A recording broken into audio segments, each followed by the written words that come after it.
Loud. Do what I can. Herb, you might be nervous and a little on edge, but I think that goes along with being an associate with Greg. You know Greg, you're just neurotic. That's the way it is. It's part of the territory. So, my name is Jason. I met Greg, study abroad in London, and we just gotten off the plane, and we are traveling from one hotel to the next. I'm speaking as loudly as I can. Is that right? Is that better?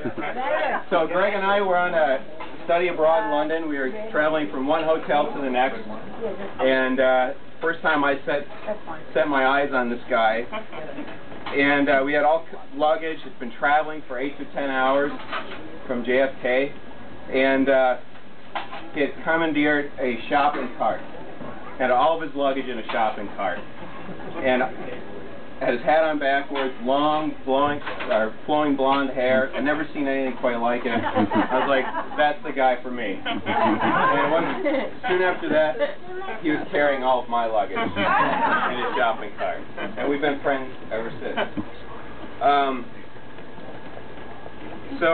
You know, over the course of the next couple days, you're going to hear a lot of great things about how good of a son Greg is, how good of a brother he is.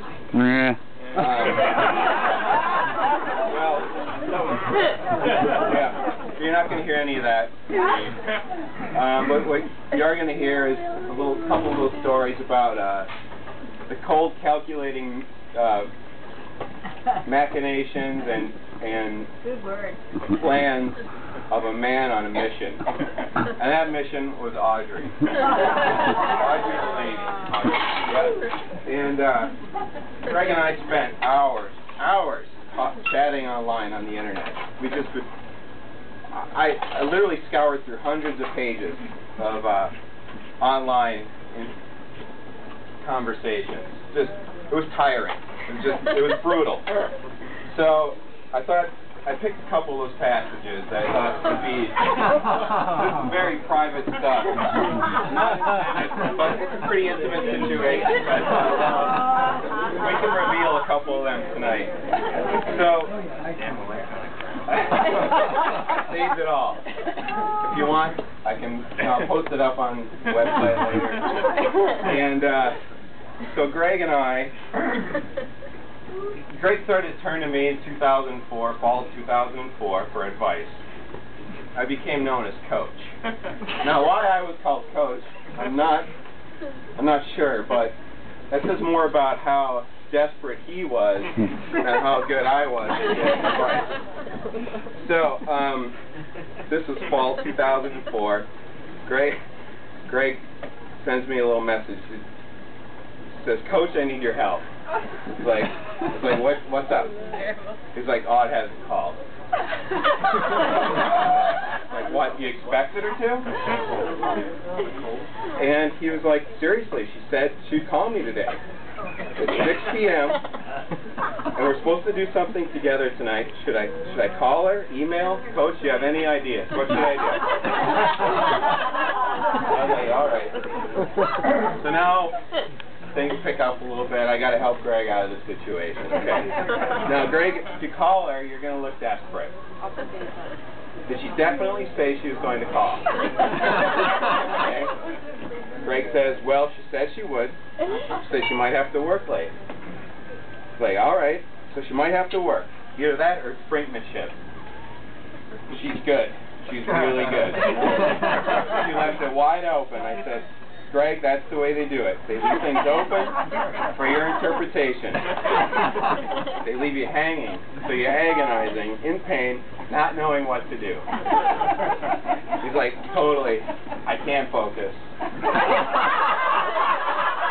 Greg said, I'm not sure what to do. Perhaps I'll call her. I said, Greg, that's the worst thing you can do. You just got to hold on a little bit longer. Don't call her. So a little time had passed, you know. I figured, well, maybe he's gone up and done something or whatever. He's like, Jason, too late. I left a message. I was like, oh, shit. Greg, what did you say? Greg comes back and said, I said something really stupid. I said I wanted to go get dinner with her because I was on the same side of town as her and it was convenient. She left a message and said that. I said, Greg, I told you not to call. I knew you'd mess it up. She's outsmarting you at every turn. It was convenient. She's not a frozen dinner. And Greg said, I think I'm going to go throw up.